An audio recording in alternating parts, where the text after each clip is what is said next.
Okay, I am recording now. So now we have. I can send you this later because I realized it would be useful for you to have. Okay, cool. Yeah. Okay. So anyway, let's TLDR real quick. So we talked about up throw combos, and we said that buffer jumping is not that good. We talked about bear to double jump bear. We talked about whether or not to tap jump that, and we kind of concluded if you can claw, then you just shouldn't. But otherwise, it's fine. Talked about how you have SmashCon coming up. You have a ton of Falco players. Talked about entering your local tournament scenes, right? Or tournaments in your local scene, rather, and how you feel entering those versus entering like a major. And I was saying the most important thing is essentially there's no point entering a tournament if you don't have a goal for it, right? Right. Do you feel like there's anything we really talked about that wasn't included in that summary? No. Okay. I think we're kind of just still on the why enter events. Yeah, why even enter a tournament, you know? Okay, cool. So continue. I know we've talked about this a lot when I came to visit about like tournaments are just another format and it's not like the be all end all determinant of skill, and there's so many things that can go wrong in Melee, so it's not like, oh, I beat this guy in this set that proves, I mean, arguably anything, but at the very, very least, it's just like, well, he beat me today. Yeah. Like, not even, it's not even hard to say, like, my opponent was playing better than me. Yeah. Like, generally that's true, probably, but that's not even, like, a definitive conclusion. I mean, all you really learn is that when we sat down to play the set, they ended up on the win screen. Yes. You can't even say today, because, like, 2 hours later, you're probably playing better. Oh, okay, yeah. Like, in this moment where we it's decided... like, that's the crazy thing. People go, yeah, tournament's, like, on that day. And it's like, dude, it's not even on that day. It's, like, in that moment. Right. I've totally played, like, shit my first set of the tournament, and then, like, 3 sets later, I play like a god. And then 2 sets later, I'm playing shitty again. Like... Yeah, or, like, trading sets with someone, so you lose to them in winners, and you destroy them in losers. And, like, on paper, that's like, okay, we went even that day, but... maybe you played so much better than them in losers because, I don't know, you warmed up or whatever. Yeah, and in winners, you kind of... Yeah. So, I guess, like... I mean, I'm trying to find, like, a healthy middle ground where I don't just value results and, like, I care about my ranking so much that if I'm playing bad and could lose to people, I don't want to enter because that will affect my ranking. Sure. But at the same time, it feels like... I want to be entering things because a tournament is an opportunity to play the game, and you can learn things like if you're intentional about it and having goals and stuff. Yeah, absolutely. So I guess I'm just struggling with that. Yeah, like trying to be in a sort of healthy middle ground there, where it's like I can honestly say sometimes, yes, I do not want to enter today, and that's fine because XYZ. Yeah. But I don't want to just do that whenever it's like the slightest thing is wrong or I'm not. Like 100% clear on my goals. Well, like I said, I think that's what it goes back to is what's your goal? How do you accomplish it? And in my opinion, just to give you like a very general overview, I feel like entering more than one tournament a week is extremely unreasonable for pretty much anyone. I feel like you should spend most of your time preparing and practicing on your own or in friendlies. If you are going to go to a tournament, again, maximum of one a week, and you should have a constructive goal, either based on what you've discovered during this past week or 2 weeks of playing, or a constructive goal based on your last tournament, right? And if you do not have that available, then you should simply not enter the tournament. Under any other conditions, I think you should enter tournaments regularly, and if you're like, well, why even enter at that point? I would say it's a great chance to implement the things you've been working on because things don't always translate super cleanly from your own practice to tournament setting. So if you stack up 3 months worth of stuff and then you go to a tournament and it all goes to shit, it'll be really hard to troubleshoot. But yeah, it's kind of like breaking up blocks of code, right? It's like, okay, I have 1 week's worth of practice. I'll go send that to tournament. I'll get a review on it, see how it goes, and then that'll give you an idea of either A, how you need to change your practice or improve it, or B, it lets you know you can move on, or C, it could let you know, okay, I'm good at this, bad at this, whatever, right? Right. So tournaments for me, I guess at the local level anyway, are ways to sort of test what I've been solo practicing? I would Or say like, so. They're testing your improvement, and I mean also making sure that you maintain everything you have built up till that point, right? right. Yes. So it's not Yeah, just, that, like, what I've done this last week, but it's also, you have to maintain everything else you've done, unless you explicitly choose not to and say, okay, look, I don't care how I play today as long as I achieve X and Y. That's fine too. But your goal should absolutely be flexible and intentional, I would say. okay. So then I guess the last thing I'd want to ask about that is presumably then that means that competing at majors, because those are less often against different competition. Mm-hmm. A reasonable goal would be I just want to win every set I play. Sure, I think that's a reasonable goal. But Do you have... what's Oh, up? go on. No, go ahead. I was going to say, do you have any other advice for like the best way to use your time at an event like that? Yeah, so that's what I was about to say. For some people, maybe it is win every set. But honestly, I mean, depending on how many majors you go to, that might not be. For example, I'd say maybe 2 years ago or so, Smash was almost oversaturated with majors, right? And top players were playing a major tournament every 2 to 3 weeks. Sometimes regional events in between too. So like at that point when you're traveling, 40 times a year, 30, 40, it's like, is winning every set really that important at that point? Does that kind of make sense? Yeah, that does. Where if it's like, okay, I lost to so and so, but I'm gonna play him next week anyway. Yeah, right. Or like, Yeah, clearly there are larger issues going on also, right? Like, you can't really improve on a 2-week bi-weekly basis from major to major. So for me, it was more like I might have an overarching goal for the next month or two, and then I would use the majors to I would prepare in between each major and then use the major kind of as my stepping stone. So, for you, maybe you're using your solo practice and then you're taking it to locals. For me, it was like I was using my locals as practice and then taking it to majors, Sure, right. But it's the same concept of kind of breaking it down. So I would play, a bunch of locals. Like, for example, I remember there was one NC tournament where I played the whole tournament exclusively worried about my ledge dash ability. And I remember almost losing a game to some Peach player named Red where I was like, oh, I'm only trying to ledge dash. And then I tried to actually win and I won extremely easily. But it's I was very comfortable doing that at an NC regional because I wasn't going to lose, It's funny because we played at that regional. Me and you? Yeah. Did we? We did. That's hype. Oh, wait, Yeah, no. I remember now. I remember. Yeah. Yeah. Yeah. Yeah, I also played a bunch of Peach that tournament because I didn't really feel like playing, I think, at first. Yeah. So, see, even that, I was flexible. I was I think my hands hurt because pools were early, and that was when I had hand problems. So I was like, look, I'm not going to get the most out of this tournament if I try really hard right now and hurt my hands even more because my hands were stiff when I would wake up. Sure. So I just, played Peach for my first 2 pools matches. But it's not because I didn't want to try or it wasn't going to benefit me to play Fox. It was literally just my hands will hurt and I will not be able to benefit later.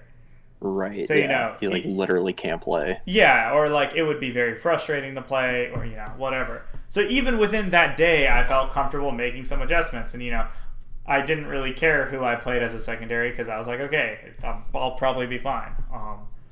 And then, yeah, but, for you, if you're going to 2 majors a year, yeah, I think it might be reasonable to just try your best to, win every set you play and just use that as a big not stepping stone, but an overview for where you're at, Okay. It's I've been working on solo practice, all these locals, these regionals. Here's my one big major. And then you can do a big review of everything you've done up till that point and see if it was successful or not, and then you can adjust it for the next 3 to 4 month period. Sure. Does that seem reasonable?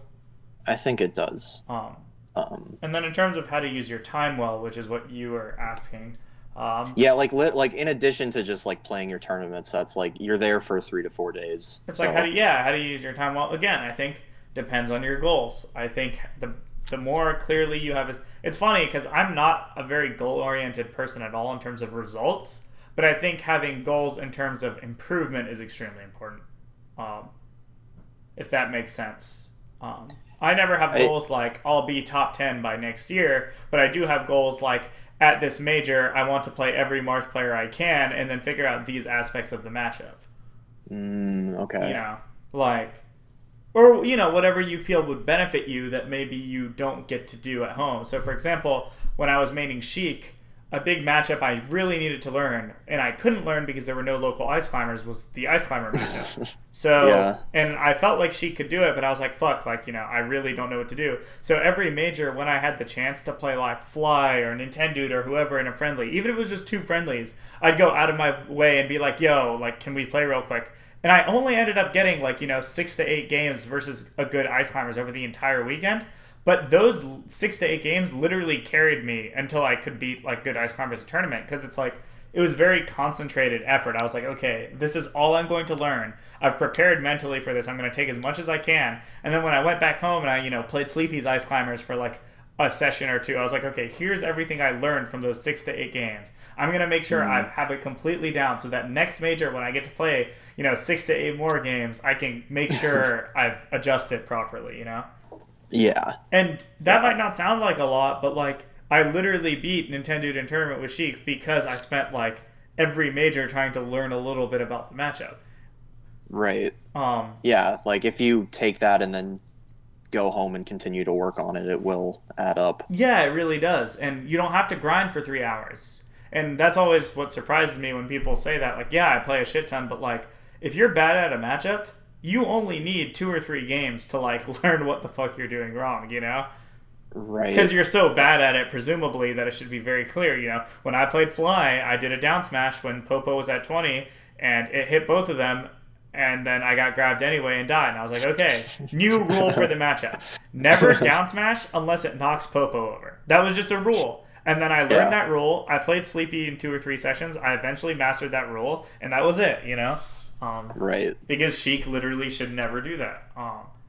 And another example was like I knew Fox Falcon was one of my weaker tournament matchups. So every major I went to, I tried to play Johnny in some games because he's really good practice and he's always down to play me. So it was easy to get access to him, and we played a ton. And, you know, funnily enough, it only ended up mattering versus him because I only was able to beat him in tournament, which sucks because that wasn't the goal. I always choked versus Wizzy, so I kind of felt bad because I was like, damn, I didn't like use this well enough. But yeah, you know, like I got way better, and I beat Johnny pretty bad when I played him, and I beat Gatsu when I played him. So it was like, you know, I clearly knew what I wanted out of the events. Yeah, that makes sense. Yeah, and it doesn't have to be matchup specific, but you know, that's probably the way I would frame it for myself. It's the easiest thing, right? It's like, hey, Yeah. I don't get practice in this matchup, or hey, I know that every Fox player here plays super campy, and I've never played an aggressive Fox with Puff in my life. So yeah, I'm gonna make sure to play versus Colin at the next major. You know? Yeah. I mean, because I guess like I want my goals to be more improvement oriented than results oriented, Yes. but it's harder to make like concrete. Like your goal can't just be I want to get better. Because, like, how do you determine Yes, yeah, exactly. what that even means? So, yeah, I think matchups are, like, a pretty I think matchups are one of the simple easiest way. ways to do it. But, I mean, there are tons of other ways. For example, you could, like, let me think. You could go play, you know, 30 minutes. Don't just play for 3 hours, essentially. Go play 30 minutes of friendlies, get up, take a break, and think about, you know, what you've learned from playing this new set of players, right? Right. Also, another one is don't play the same set of players for an extended period of time. That's one of the classics at a major. Because there's so many. Yeah, it's like, why are you playing Bobby Big Balls in 4 hours of friendlies, you know? Like, I see 2 Spacey players literally grinding 4 hours of friendlies. I'm like, okay, I'm glad you had fun, but you probably learned, like, 2 things in the first 2 matches and then nothing else. Yeah. I mean, I think their goals are different, which is to not play course. floaties ever, which I guess they've accomplished that goal. Yeah, they have certainly accomplished that goal. But yeah, you know, think about who are you playing? How long are you playing them for? You know, are you in a good mental state when you're playing them? You know, you have 3 to 4 days, like you said, so it's like, dude, go take a break. Go get some food. Take a nap. You know, go meet up with someone and compare what you've done. And you might, you know, talk to one of your NC friends and you're like, oh yeah, you know, I got to play, you know, S2J for however long. Here's what I learned. What'd you do? And then they tell you, and you guys like internalize that information. You know, it doesn't have to be playing 24/7. Sure. Yeah. But I think it's extremely important to make sure you are aware of what you're doing. Like I said, 6 to 8 games versus Ice Climbers was all I needed to win the matchup. I didn't need a long time, but it's because those 6 to 8 games meant so much to me, and I took in every piece of information. Yeah. But right. I could have easily just found random Ice Climbers players to play for 3 days straight and learn nothing the entire time, which is, what many people would do. Yeah, cool. That makes sense. Awesome. So, I think that...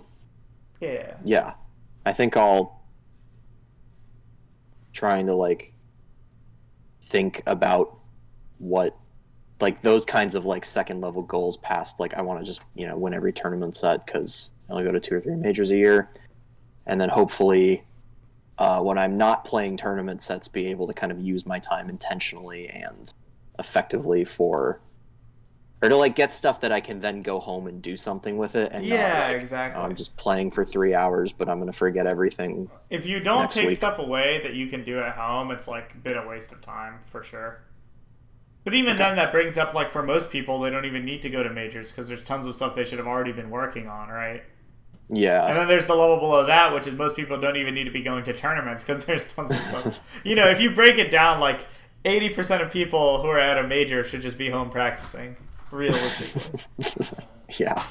It's like, what's the point even? Like, you just showed up and you didn't do anything. Right. So, yeah. So I guess then you probably want to talk about Falco. Yeah, ironically, it's a set versus Bobby. Nice. It's like about a year ago because I didn't actually have anything more recent. That's unfortunate. But this is kind of the, like, yeah, it's like we don't really have a lot of Falcos in North Carolina that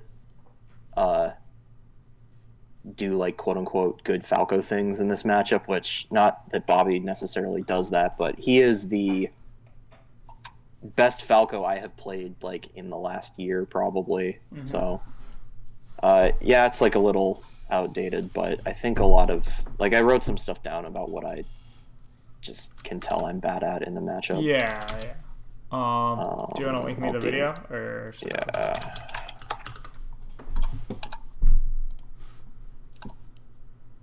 So like, the main things that I think I struggle with, I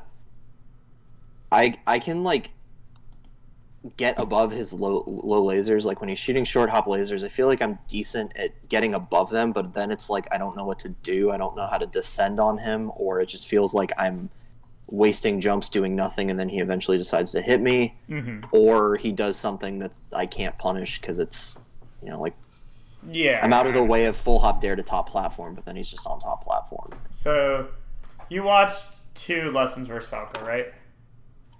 I watched the most recent Chango one that was, like, just posted. Okay. And I think there was, like, an older one. It was, like, before I started being a student. Yeah, but did you watch? So you watched 2 though, right? Yes. What did you gather from them? So that I don't repeat. I guess, like, there are a lot of situations where, I guess the way I'd put it is, like, you can get close to Falco safely and then, like, do something very high reward rather than just being like, I have to put a hitbox out right now, or, like, land and shield all the time. It was, like, something that came up a lot with Chango. Mm-hmm.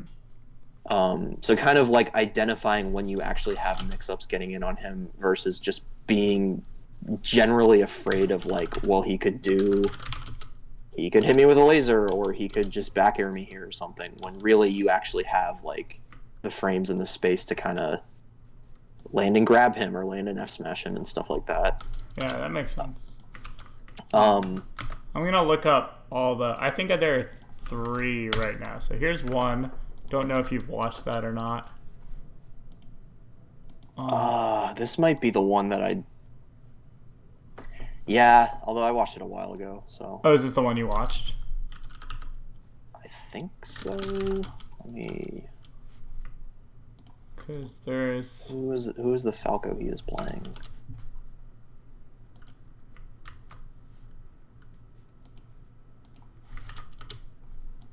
Oh no, So you might have seen the other 2. Yeah, Yeah, I did not see this one. 'Cause Okay, this is that one might be HBox useful shiz. because if I recall correctly, it's Hungrybox playing.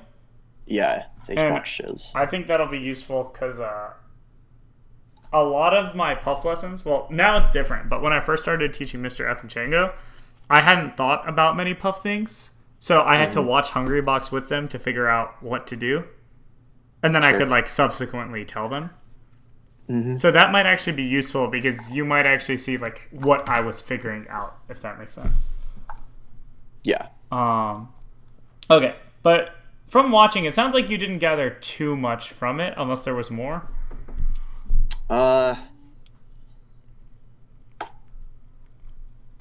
Yeah, I mean, I guess like it felt like the things that I was struggling with weren't necessarily coming up, or that they were already like doing those things well. Oh, okay. Because like a lot of the Mr. F lesson was, he was just like not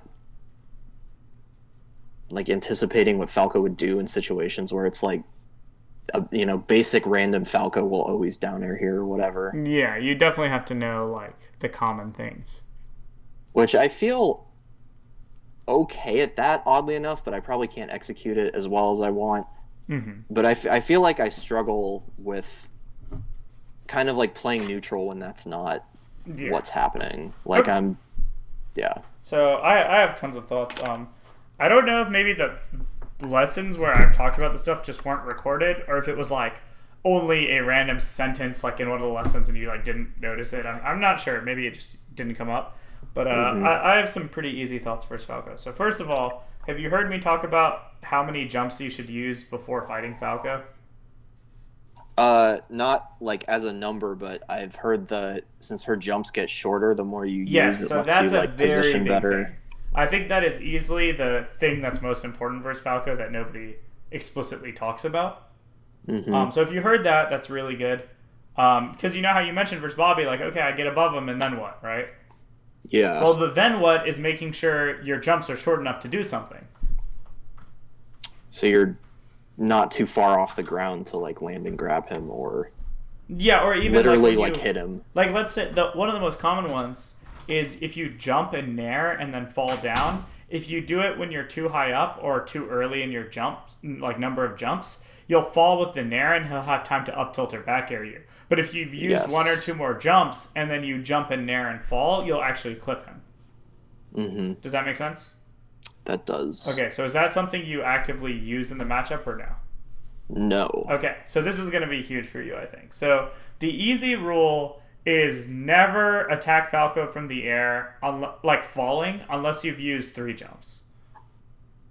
3 midair jumps? So let's say you jump off the ground, and then you double jump once, and then, let me imagine it for a second.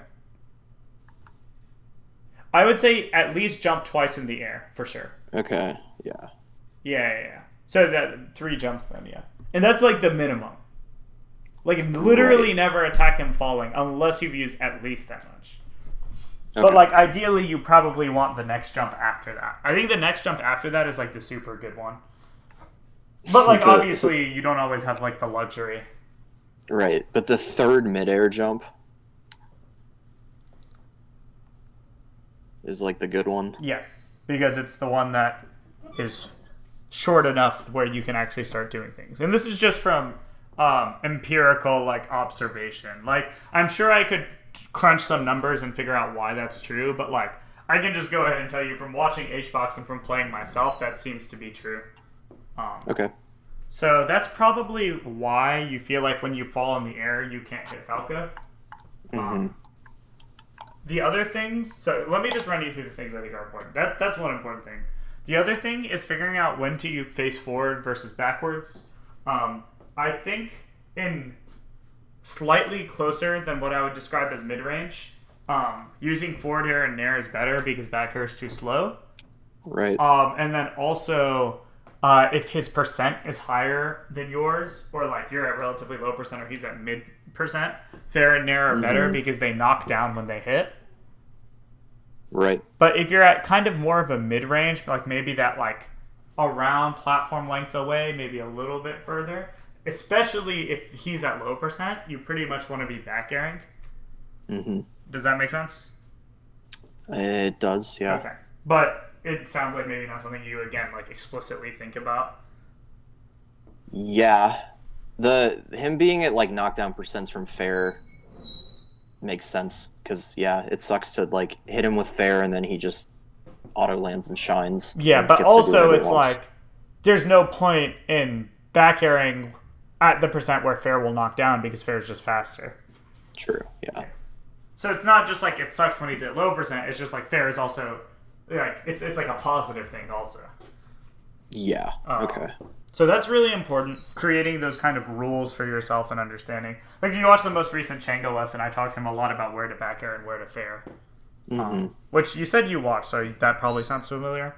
Yeah. Yeah, that cool. does. I think also you have to be aware of like, you know, are you crouching under lasers versus shielding them? You know, what are you jumping? Are you jumping into lasers? Because that's pretty bad. But you know, jumping into lasers isn't always bad if you're far away because then you can double jump. So that's something I liked a lot. If you get hit by a laser really far away, right above the ground, you can double jump but still be low to the ground. Does that kind of make sense? Yes. Like that's the ideal situation for Puff, I think, is that you can not have to use like spend a ton of time to get to the right height with the right number of jumps. Because if you spam all your jumps, you'll always be really high. So it's hard to like the struggle is being at the right number of jumps and being low enough, if that makes sense. Would you say I generally want to be low to the ground versus Falco then? In the situation, like let's say he's not on top plat, I guess. If he's on the ground, you probably want to be right above his short hop up air height. Okay. Which is pretty low, I'd say. Right. All things considered, right? Like you can jump and double jump and already be way above that height. Exactly, yeah. And so, I feel like I get stuck in that zone. Exactly, which is why I'm saying like noticing things like you fell into a laser and then immediately used your triple jump is really useful because then it's like, oh, I'm now at the right height with the right number of jumps. So I think that's really important. And just being aware of crouching under lasers versus shielding versus jumping into them and setting up the right heights. I also think that being good out of shield is really important in the matchup. And we kind of talked about last time how like if Falco cross-up down airs your shield, you can often set up a ton of mix-ups. And also it's worth noting things like HBox is really good at shielding facing the opposite way, and then Falco will down air through and he just gets a free shield grab. And that's really good too because at that range, you can kind of just spam wave dash and it'll be kind of like fighting Falcon where you wave dash under anything Falco does. It's just versus Falcon, you do things on reaction, but versus Falco, when you're in mid-range, you can kind of do things preemptively, and it'll work pretty well. I feel like when I am in those situations, I'm just getting dared, though. If you wave dash at the right time, you'll always go under the downer. Okay, so I want to be, like, wave dashing under the down air or far enough away that it... Yeah, exactly. Just, like, so that's why, hit. like, mid-range... So if you're exactly where Falco's down air can cross you up and you're facing backwards, you just shield grab him.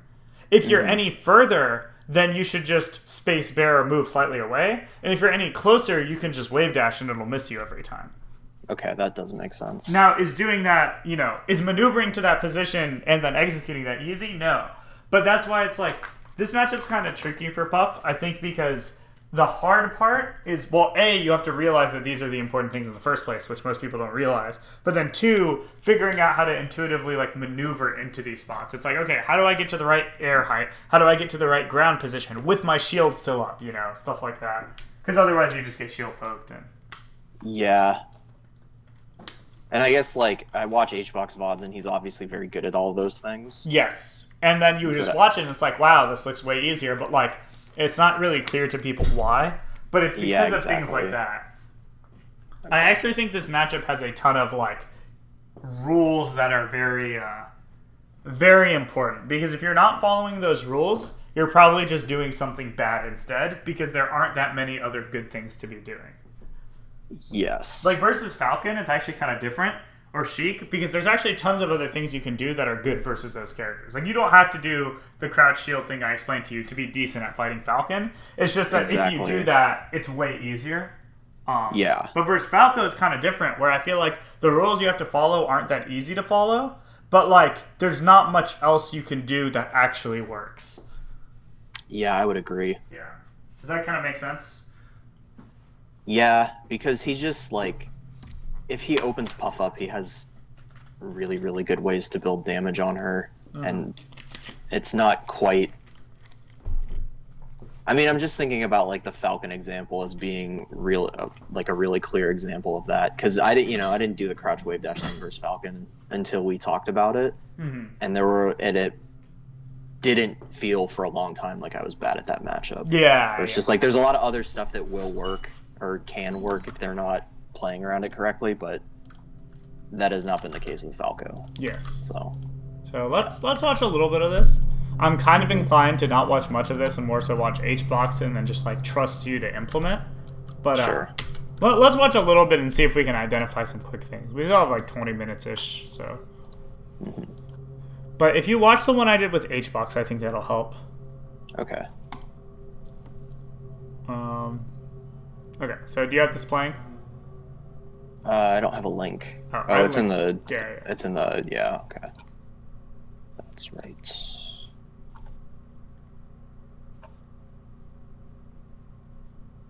Yes, it is playing. Cool. So Bobby's just trying to hit you. So you floating around has been pretty effective so far. Oh, I think that's actually a big thing, that when Falco hits you at low percent, just drifting into him with fair is like pretty good. I noticed like here he hits you, and I feel like HBox would have just faired him immediately. Okay. Like after that back air at 0. Yeah, you're just falling fair out of it. Yeah, and like even if you trade the damage, it's not that bad for you because he should be dying earlier than you. And like another thing to point out is like I don't know how this is going so badly for you because you were doing so well, right? So it's like what really went wrong? And I think this is a big thing for floaty players versus Falco. It's like okay, so you traded with up tilt with down air, which I'd say was a really bad trade for you. There's no reason for that. Yes. Really. And then you took a bunch of damage, and then watch where you fall here. Watch this. You go right under, or rather where you jump. You jump right into the down air range. But that was really bad, right? There's no reason to put yourself in that zone. Yeah, like I should just be staying on that side plat. Yeah, or like even if you want to shield drop, go figure something else out to do. You don't need to be under Falco. Right, I don't.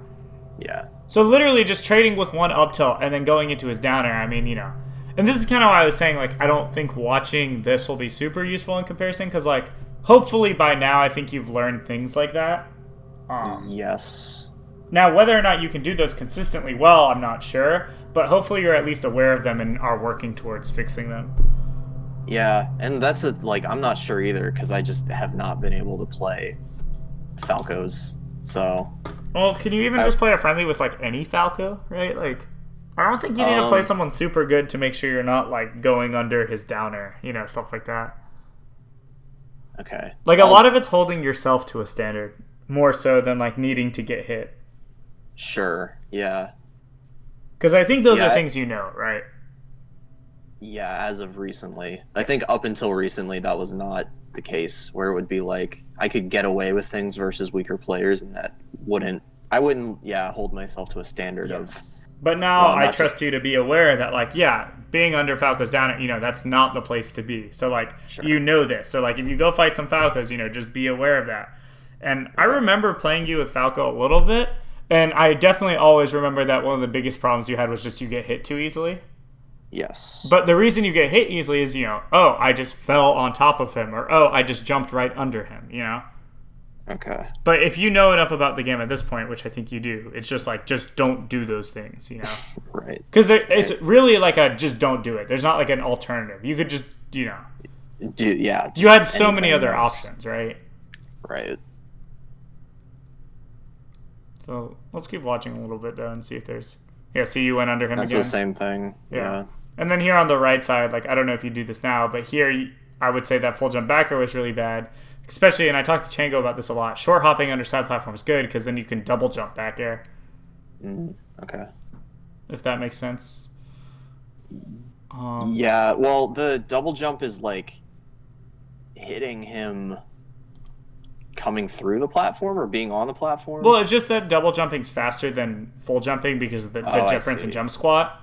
Right. So if you preemptively short hop, you can react to more things, essentially. That makes sense. Yeah. I think we've talked about that before at some point, but I forget when. Maybe not, though. Yeah. Yeah, her jump squat being 5 frames Yeah, actually it's a does big matter deal. a lot. Yeah, so if you want to like up air a falcon, I always short hop first and then double jump up air. Like Puff's full jump up air is like really hard to hit anything with. Mm-hmm. And it's like that's a spot where I could have just landed and... Yeah, exactly. I was just about to say that. It's like, right now, it's kind of not that useful because it's like, okay, you're just kind of back airing around. You either put yourself in a bad position or you don't, like, do anything, Sure. Yeah. But I think, like, you've changed your perspective on the game a lot since then. That's fair. So we can watch HBox. Yeah, I think we should. And I mean, I think you could just watch through this and figure most of these things out yourself also. Mm-hmm. But the bigger concern for me is, like, will you play some Falcos and actually hold yourself to that standard, Right. HBox played Ginger at Pound. Wonder how that was. Yes. I want to watch an FD game, though, because I feel like FD is the stage where you can see this the easiest. Yeah, I agree. And, like, I don't strike to Battlefield versus Falcos anymore, either. It usually ends up starting FD. I don't know where they would have played on FD, though. I'm trying to look around and find a VOD. All the matches are always on Yoshi's because they always just lose to HBox and then pick Yoshi. I know, right? We could just watch the HBox Shiz one, but I also feel like you already have footage of that because of the lesson I did or whatever. Right. Okay, yeah. Let's watch Albert and Losers because I haven't watched this also, so it'll be. Oh yeah. If I recall, a lot of what happens is HBox just like holds shield more rather than jumping into random F smashes, but that makes sense. I don't know, we'll see. Okay, well I posted this. Is it playing for you? Yep. Cool. I hate watching Battlefield. I feel like Battlefield is very different than every other stage in this matchup. I'm gonna skip to Yoshi's. Is that reasonable? Sure, yeah. Yeah. Would you say it's different because of the top platform? It's different because of the top platform, but also because, like, I feel like it's really hard to, like, land in the middle area on Battlefield. Or, like, interactions near the middle of the stage don't really happen that much. But I think, like, the interactions in the middle are, like, what the entirety of FD looks like, if that makes sense. Yeah, okay. Yeah, but it's like, to me, that's like the crux of the matchup in a lot of ways, but you don't really get to see it on Battlefield. Because on Battlefield, the answer to like 80% of situations is you just didn't have to do that. You could have been safe because Battlefield is like the easiest stage to be safe on for both characters. Yeah, that does make sense.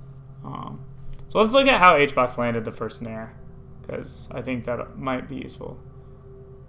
So did you see how he had used his jumps already? Yes. So again, most people don't notice that, but it actually matters a lot for Falco. So he's used 1, 2, and then see third. Mm-hmm. Yep, and that's like, if you'd been on your second one, you wouldn't have fallen fast enough to like actually hit Falco. Yeah.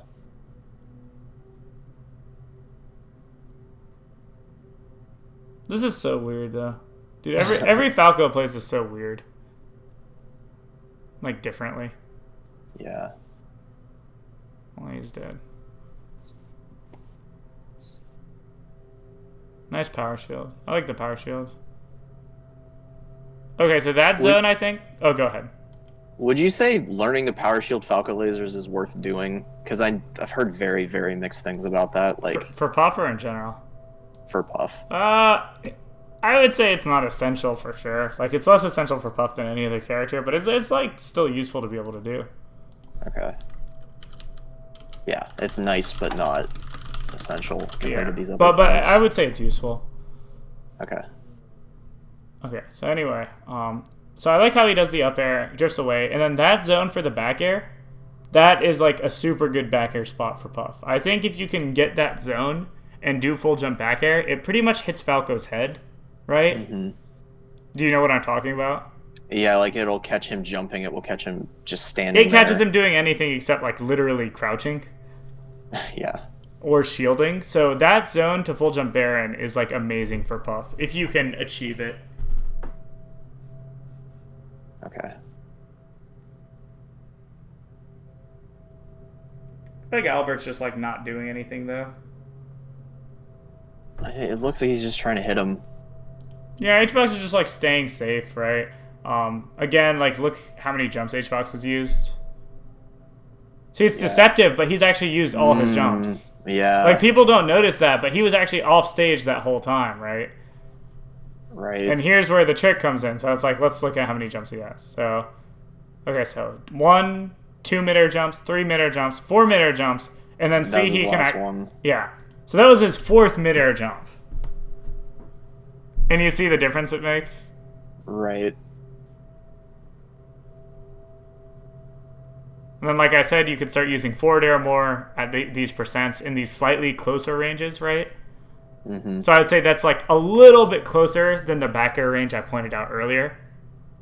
Does that make sense? Yeah. And then he falls in, just start up and fares. And then, yeah.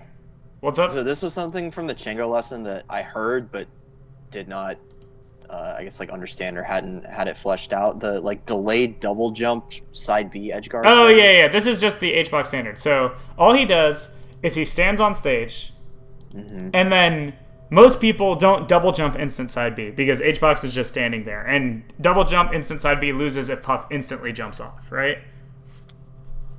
Does that make sense? They don't do it because if Puff just jumped off, they would just immediately die. But he's not jumping off. Yeah. So, but just imagine that if Puff immediately jumped off there and Falco instantly side B'd, he'd get faired, right? Yep. So you just stand there instead, and then after just a little bit of time, like the amount of time it would take them to double jump instant side B, then you jump off, and then if they do anything else, you can just react to it. Right.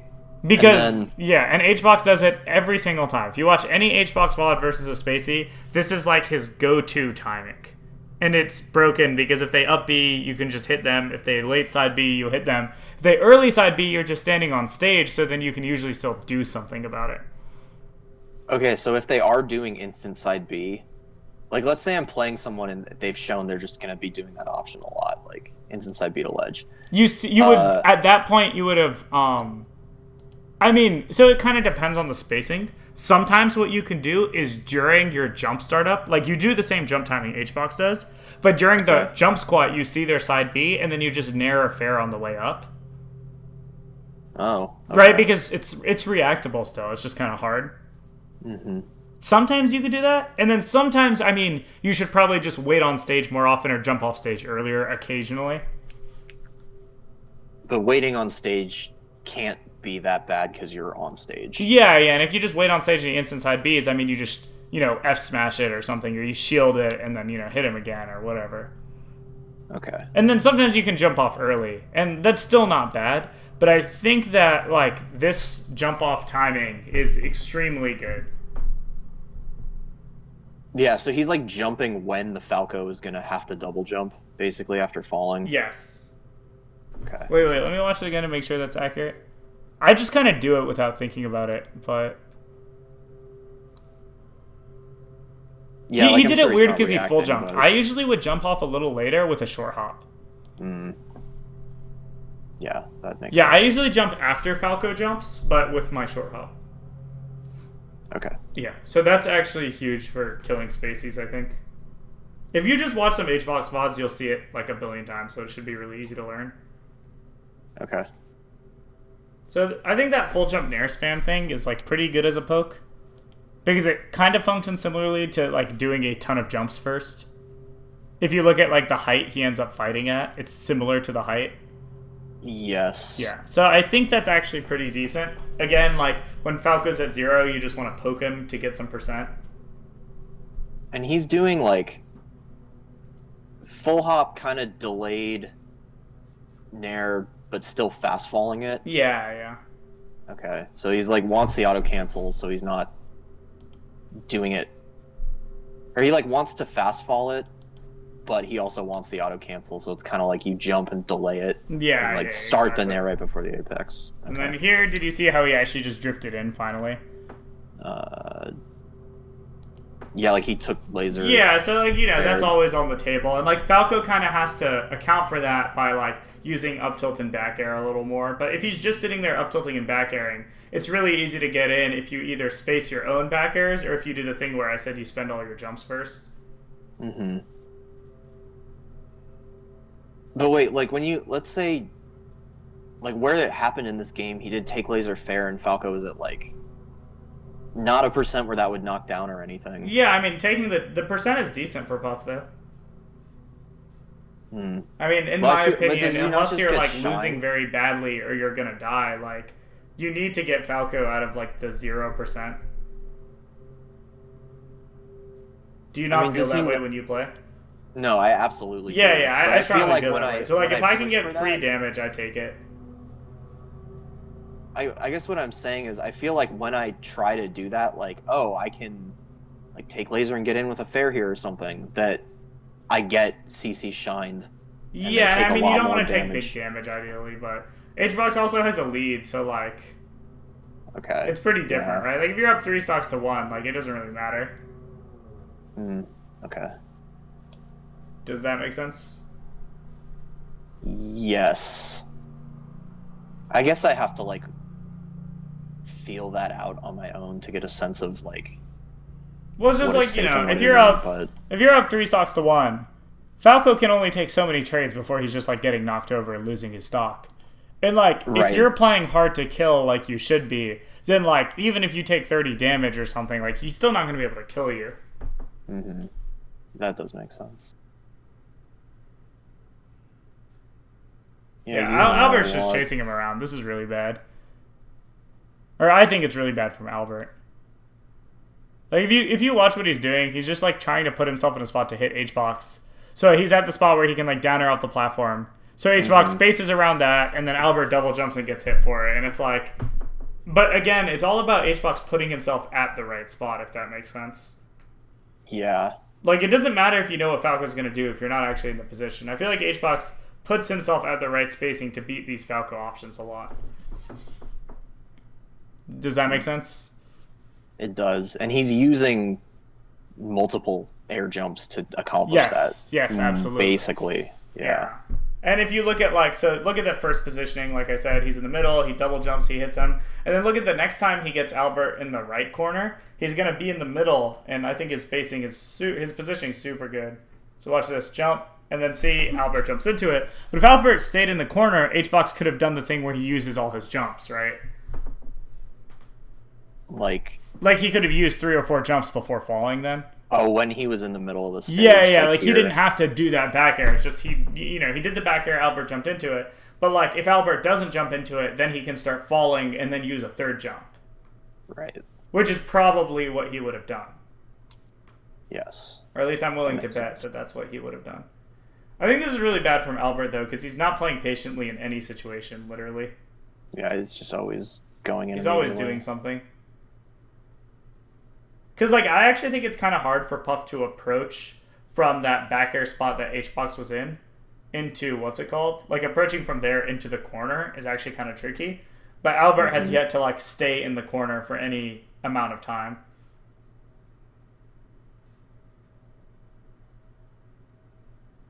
Yeah. Yeah. And then, see, that's the zone where back air is really good again. Beat Albert's laser. I mean, I don't think Albert should have been lasering, but... Yeah. Yeah, I actually think this is a really bad set to watch, unfortunately. I had no clue because I hadn't seen it.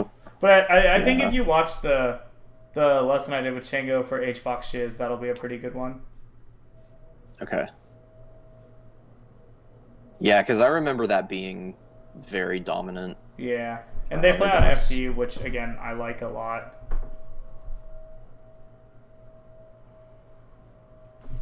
So did you see Albert's recovery there? I think he did double jump instant side B, right?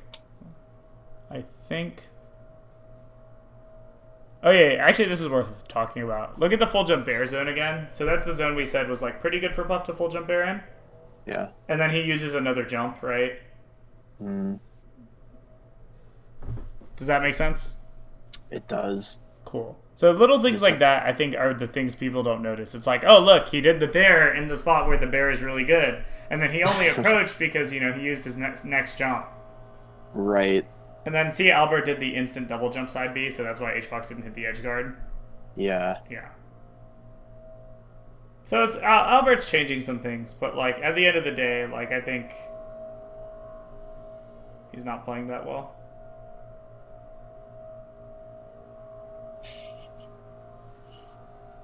See, same full jump bear zone.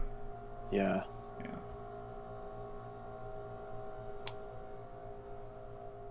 Okay. I don't think we'll glean too much more from this, unfortunately. Yeah, but that's already a lot that I can do. Yeah, it is a lot. And, like, whole, if you played Albert, there's no guarantee that, like, you would be able to, put yourself in these same positions, right?